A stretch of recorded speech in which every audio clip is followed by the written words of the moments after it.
Hello दोस्तों, स्वागत करते हैं आप सभी का आपके अपने यूट्यूब चैनल जैकपुर पे। आज के इस वीडियो में क्लास 10th का जो इंग्लिश का एग्ज़ाम है आप लोगों का 11 नवंबर को, उसके लिए जो आज हम लोग एमसीक्यू करने वाले हैं वो दो चैप्टर का करने वाले हैं इस वीडियो में। तो वीडियो काफ़ी इंपॉर्टेंट है। एक कुर्ग का करेंगे और दूसरा हम लोग T4 आसाम का करेंगे।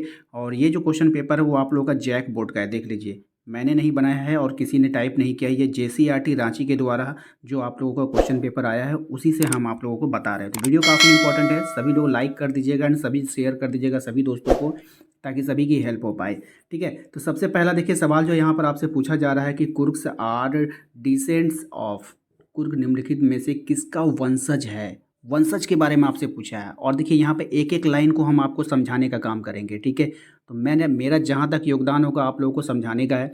अब आप लोगों का काम है कि वीडियो को लाइक करना है और ज़्यादा से ज़्यादा दोस्तों तक पहुँचाना है। ठीक है, तो कुर्ग्स आर डिसेंट्स ऑफ, कुर्ग जो है वो किसके वंशज है, ग्रीक का, अरब्स का, हिंदू का, बोथ ए एंड बी दोनों का। तो इसका जो राइट आंसर होगा वो आप लोगों को बताना है कि कुर्ग जो है वो किसका वंशज है। तो कुर्ग जो है बताना है आपको, जो कुर्ग जो है बोथ है, ए एंड बी दोनों का है। किसका है, ए एंड बी दोनों का है। ऑप्शन नंबर डी हो जाएगा। ठीक है, चलिए अगला सवाल देखिए हमारा क्या है। अगला सवाल है the best season two visit Coorg is, Coorg में विजिट करने का सबसे अच्छा सीजन कौन सा है, किस सीजन में हम विजिट कर सकते हैं। तो सितंबर टू मार्च में। ऑप्शन नंबर ए हमारा यहाँ पे राइट आंसर होने वाला है। चलिए क्वेश्चन नंबर 3 पे आते हैं। ठीक है, देखिए यहाँ पे आइए हम लोग क्वेश्चन नंबर 3 पे। क्वेश्चन नंबर 3 में आपसे कह रहा है कि from which river do crooks get water. ठीक है, कुर्ग जो है वो कौन से रिवर से, आपको ये बताना है। कुर्ग जो है ना वो कौन से रिवर से जो है वो अपना पानी मिलता है कुर्ग को। ठीक है, कुर्ग एक जगह है, अब उसको कौन से रिवर से पानी मिलता है, कृष्णा से, कावेरी से, नर्मदा से या फिर ताप्ती से। तो ये आपको बताना है। तो इसका राइट आंसर हो जाएगा ऑप्शन नंबर बी, कावेरी से मिलता है। किससे मिलता है, कावेरी से मिलता है। ठीक है, चलिए अगले सवाल पे आते हैं। अगला सवाल है हमारा who was General Cariappa, General Cariappa, who was कौन था, जनरल कैरिप्पा कौन था। The first chief of Indian army, एक भारतीय सेना प्रमुख था प्रथम। दूसरा है एक ग्रेट पॉलिटिकल लीडर, एक महान राजनीतिक नेता था। एक ग्रेट कॉफ़ी प्लांटर, एक बेहतरीन कॉफ़ी प्लांटर था। एक ब्रिटिश ऑफिसर या फिर एक ब्रिटिश अधिकारी था। तो इसका जो राइट आंसर है वो हो जाएगा ऑप्शन नंबर ए, है ना। क्या हो जाएगा, the first chief of Indian army. Option number A इसका राइट आंसर है, आप लोगों को याद रखना है। अगला सवाल देखिए क्या है। क्वेश्चन नंबर 5 में आपसे पूछा जा रहा है कि Coorg is famous for, Coorg जो था वो किस लिए प्रसिद्ध था, किस लिए फेमस था। कॉफ़ी प्लांटेशन के लिए, कॉफ़ी के बागान के लिए, एवरग्रीन रेन फॉरेस्ट के लिए, यानी सदाबहार वन के लिए, या स्पीसीज के लिए, है ना, यानी मसालों के लिए। स्पाइसेस, और स्पाइसेस है, स्पीसीज नहीं स्पाइसेस है, मसालों के लिए। ऑल ऑफ द एबव यानी इनमें से सभी। तो इसका जो राइट आंसर हो जाएगा बताइए क्या होगा। कुर्ग जो था हमारा वो किस लिए प्रसिद्ध था। तो इसका राइट आंसर है ऑल ऑफ द एबव, सभी के लिए प्रसिद्ध था। याद रखिएगा इसको, बहुत ही इंपॉर्टेंट है ये वाला सवाल आपके लिए। क्वेश्चन नंबर 6 पे आइए। क्वेश्चन नंबर 6 में पूछा जा रहा है कि there is a dash island of Nisargadhama near Coorg which can be reached through a rope bridge. इसका मतलब है कि कुर्ग के पास निसर्गधामा द्वीप है जहाँ रस्सी के पुल के जरिए पहुँचा जाता है। ठीक है, जहाँ कौन सा 6 4, अब आपको इसमें बताना है। ठीक है, कितना बड़ा उसका एरिया आपको बताना है। तो क्या है 64 बताना है आपको। 64 एकड़ है। एकड़, ये एकड़ लिखा गया है। ठीक है, ये एसर नहीं है, एकड़ है। ठीक है ना, इसको हम लोग एकड़ बोलते हैं। क्या बोलते हैं, एकड़ बोलते हैं। तो ये 64 एकड़ होगा, 56 एकड़ होगा, 46 एकड़ होगा, 85 एकड़ होगा। इसका जो राइट आंसर है वो आपको बताना है। तो हो जाएगा आपका 64 यानी कि 64 एकड़ होता है। ठीक है, 64 एकड़। आइए अगले सवाल पे आते हैं। क्वेश्चन नंबर 7 में आपसे कह रहा है कि what are Coorgi homes known for, मतलब कुर्गी के घर किस लिए जाने जाते हैं। देयर हॉस्पिटलिटी के लिए, यानी कि, है ना, हॉस्पिटलिटी के लिए जाना जाता है, या फिर देयर ट्रेडिशनल क्यूजन के लिए, उनके पारंपरिक व्यंजन के लिए, देयर ट्रेडिशनल ड्रेस के लिए, ठीक है, उनके पोशाक के लिए, या फिर इनमें से सभी। तो राइट आंसर है उनके अस्पताल के लिए, ठीक है, किस लिए जाना जाता है, देयर हॉस्पिटलिटी के लिए। अगला सवाल देखिए क्या है, क्वेश्चन नंबर 8 में आपसे कह रहा है कि who was the first chief of the Indian army. Indian army का जो प्रथम प्रमुख सेना कौन था आपको बताना है। तो राइट आंसर है जनरल करियप्पा। कौन था, general Cariappa, option number 1। Question number 9 पे आइए, क्वेश्चन नंबर 9 में कह रहा है in which state of India Coorg situated. Coorg जो है वो इंडिया के किस स्टेट में सिचुएटेड है, ठीक है। तो किस स्टेट में भाई, दिल्ली में है, केरला में है, कर्नाटका में है तो भाई है कहाँ, तो ये है कर्नाटका में, option number C is right answer हो जाएगा। अगला सवाल देखिए क्या है, question number 10 how much area of Coorg is covered by evergreen forest. 10%, 20%, 30% या फिर 40%, बताइए। तो राइट आंसर इसका 30% इस करेक्ट आंसर है।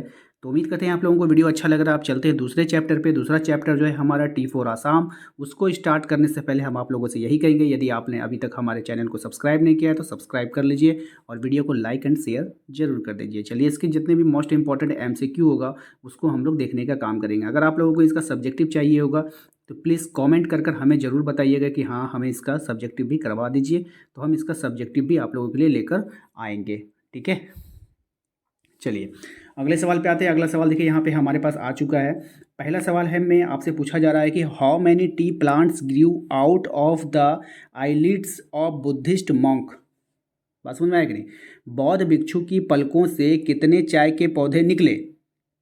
देखिए सबसे पहला बात है कि आप एक तो या तो आप बिना समझे रट सकते हो, तो बिना समझे रटोगे तो रटते रह जाओगे, बाद में भूल जाओगे, लेकिन अगर आप समझ कर रटोगे तो आपको हमेशा याद रहेगा। तो यहाँ इस क्वेश्चन का मतलब है कि बौद्ध भिक्षु की पलकों से कितने चाय के पत्ते निकले। अब 5 T plants, 10 T plants, 20 T plants या फिर 30 टी प्लांट्स, ठीक है। बात समझ में आई। तो इसका जो राइट आंसर आपको बताना है कि कितने निकले थे। तो 10 टी प्लांट्स, 10 चाय के पौधे। बात समझ में आया, 10 चाय के पौधे। अगले सवाल पे आते हैं। अगला सवाल है हमारा which plantation is popular in Assam. Assam में जो कौन सा प्लांटेशन पॉपुलर है, टी का, कॉफ़ी का, वीट का या फिर कॉटन का। तो राइट आंसर है इसका टी का प्लांटेशन जो है वो पॉपुलर होता है वहाँ पे आसाम में, ठीक है। आते हैं क्वेश्चन नंबर 3 पे बाबू। क्वेश्चन नंबर 3 में आपसे कह रहा है कि where did Rajveer and Pranjol study. Rajveer और प्रांजोल जो थे वो कहाँ पे स्टडी कर रहे थे, आपको बताना है। आसाम में, कुर्ग में, गोवा में या फिर दिल्ली में, कहाँ पे वो लोग अपना पढ़ाई कर रहे थे। तो राइट आंसर बताइए इसका क्या हो जाएगा। राइट आंसर हो जाएगा इसका डी ऑप्शन, दिल्ली में। कहाँ पे थे, दिल्ली में, ओके, यानी कि दिल्ली में। क्वेश्चन नंबर आते हैं 4 पे। कह रहा है कि what is the duration of the second flush और स्प्राउटिंग पीरियड। मतलब हो गया इसका कि द्वितीय फ्लश या अंकुरन अवधि की जो अवधि क्या होती है, उसका समय आपको बताना है। तो राइट आंसर हो जाएगा इसका मई से जुलाई, ऑप्शन नंबर सी, ठीक है। क्वेश्चन नंबर 5 पे आते हैं। क्वेश्चन नंबर 5 में आपसे कहा जा रहा है where where Rajveer and Pranjol going. Rajveer and Pranjol कहाँ, राजवीर और प्रांजल कहाँ जा रहे थे, असम, कुर्ग, गोवा, दिल्ली, कहाँ जा रहे थे। ये लोग जो जा रहे थे ना, बताइए कहाँ जा रहे थे, असम जा रहे थे ना, कहाँ जा रहे थे, असम जा रहे थे। राइट ऑप्शन हो जाएगा ऑप्शन नंबर ए हमारा यहाँ पर राइट आंसर है। अगला सवाल है हमारा how many cups of T R drunk every day through out the world. यानी कि वर्ल्ड में कह रहा दुनिया भर में प्रतिदिन कितने कप चाय पिए जाते हैं। 100 करोड़, 80,000 या फिर 80 करोड़ या फिर 90 लाख, क्या होगा इसका राइट आंसर। तो 80 crore, option number C. Question number 7 है हमारा Pranjol was travelling with his friend named. कह रहा है प्रांजल अपने दोस्त के साथ यात्रा कर रहा था, उसका नाम क्या था। उसके दोस्त का नाम आपको बताना है। तो राहुल था, राजवीर था, ऋषि था या फिर रणवीर था। तो इसका जो राइट आंसर है ऑप्शन नंबर बी हो जाएगा, राजवीर हो जाएगा, ठीक है। क्वेश्चन नंबर 8 पे आइए। क्वेश्चन नंबर 8 में आपसे कहा जा रहा है कि Pranjol was busy reading. Pranjol was busy reading, बताइए। प्रांजोल पढ़ने में व्यस्त थी, क्या पढ़ने में, पोयम, नॉवेल और ट्रैवलॉग या फिर क्या लिखा है, डिटेक्टिव बुक, जो जासूसी की किताब होती है ना, उसी के बारे में लिखा है। क्या पढ़ने में बिजी थी वो, तो वो पढ़ने में थी detective book, option number D. Question number 9 है हमारा, which tea state was managed by Pranjol's father. कौन से टी स्टेट को जो है प्रांजोल्स के फादर जो है प्रबंधन कर रहे थे, देखभाल कर रहे थे, बताइए। तो Dhanabari tea state, option number B.